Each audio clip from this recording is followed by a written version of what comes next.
शुभ प्रभात। मैं खुशबू शर्मा, आपकी हिंदी की शिक्षिका, और आज मैं आप लोगों को व्याकरण पुस्तक का पाठ 3 शब्द विचार पढ़ाने जा रही हूँ, जिसको आप ध्यानपूर्वक सुनेंगे। शब्द विचार यानी कि शब्द के विषय में विचार करना शब्द विचार कहलाता है।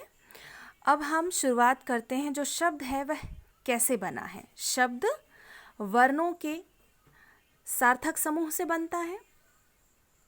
वर्णों का ऐसा समूह जिसका अर्थ हो, यानी कि सार्थक अर्थ हो, उसे शब्द कहते हैं। जैसे क, म, ल, कमल, क, ल, म, कलम, न, म, क, नमक, म, क, न, मकन।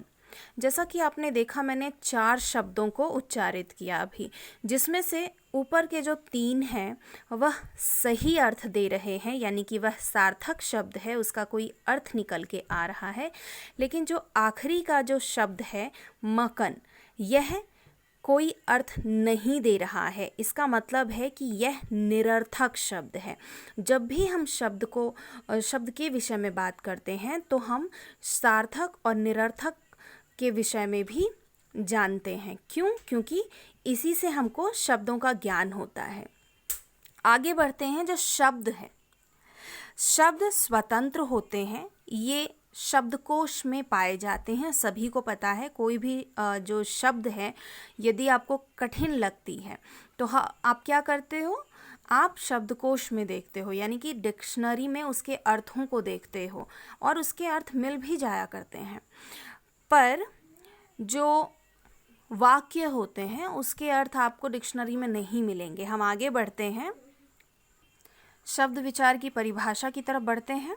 यहाँ पे शब्द विचार हिंदी व्याकरण का दूसरा खंड है, जिसके अंतर्गत शब्द की परिभाषा, भेद, उपभेद, संधि, विच्छेद, रूपांतरण, निर्माण आदि से संबंधित नियमों पर विचार किया जाता है। आगे हम बढ़ते हैं तो यहाँ पे हम शब्द की परिभाषा जानेंगे। तो शब्द की जो परिभाषा है वह है वर्णों या अक्षरों से बना ऐसा स्वतंत्र समूह जिसका कोई अर्थ हो, वह समूह शब्द कहलाता है। जैसे लड़का, लड़की आदि। उम्मीद है स्पष्ट हो गया होगा। अब हम बात करते हैं पद के विषय में। आपने देखा होगा जो आपकी जो पुस्तक है व्याकरण की, उसमें शुरुआत में शब्द के विषय में जानकारी दी गई है, उसके बाद पद के विषय में जानकारी दी गई है। तो अब हम पद के विषय में जानेंगे। तो सबसे पहले जो पद है, पद कहते किसे हैं?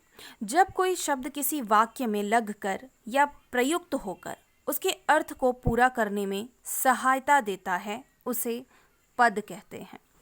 जैसे रतन विद्यालय जाता है। जो रतन है वह एक बच्चे का नाम है, और विद्यालय यानी कि वह स्कूल जा रहा है। यहाँ पर यदि मैं बात करूँ तो दूसरा जो वाक्य है, कमल दुकान जाता है। कमल व्यक्ति का नाम है, दुकान वह जा रहा है। पद स्वतंत्र नहीं होते। यहाँ पे बात कर रही हूँ, अभी मैंने बात की, जो शब्द है वह स्वतंत्र होते हैं, लेकिन जो पद होता है वह स्वतंत्र नहीं होता है। ये शब्दकोश में भी नहीं पाए जाते हैं। जो रतन अभी मैंने कहा, जो रतन शब्द है वह एक व्यक्ति का नाम है। इसमें रतन वाक्य के अर्थ को पूरा करने में सहायता करता है। जो रतन है यह एक वाक्य को पूरा करने में सहायता कर रहा है। इसमें केवल रतन ही पद नहीं है। यदि मैं बात करूं तो विद्यालय, जाता है, यह तीनों भी पद ही कहलाएंगे जब आपस में जुड़ जाएंगे। जैसे कमल। अब आप बताइए कि इसमें कमल शब्द जो है वह पद है या नहीं? वह पद है।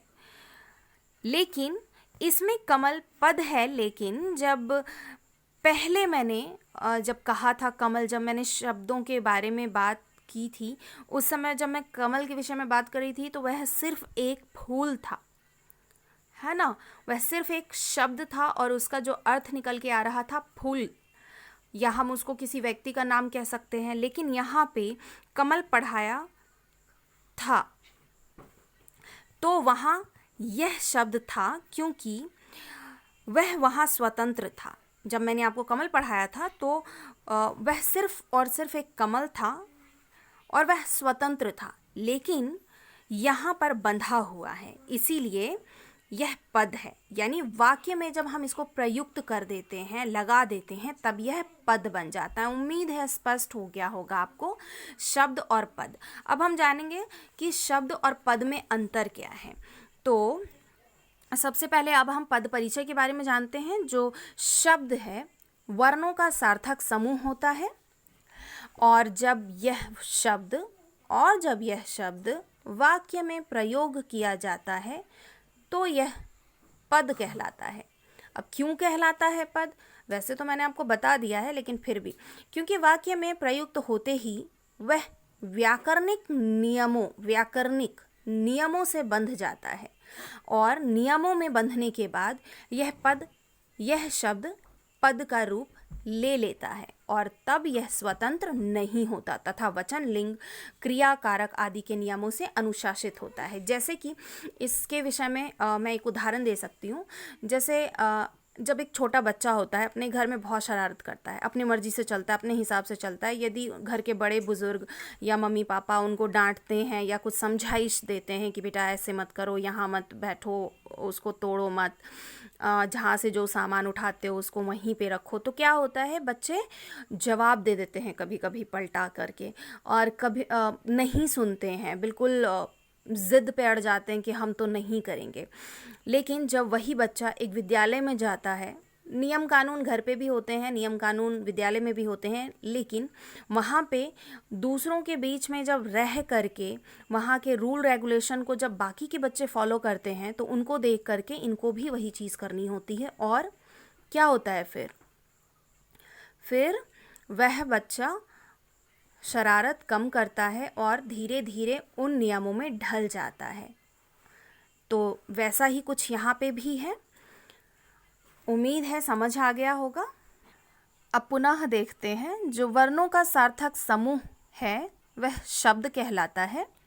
वाक्यों में प्रयोग होने वाले शब्द पद कहलाते हैं। शब्द और पद में क्या अंतर है उसको भी हम देखते हैं। शब्द और पद, शब्द और पद।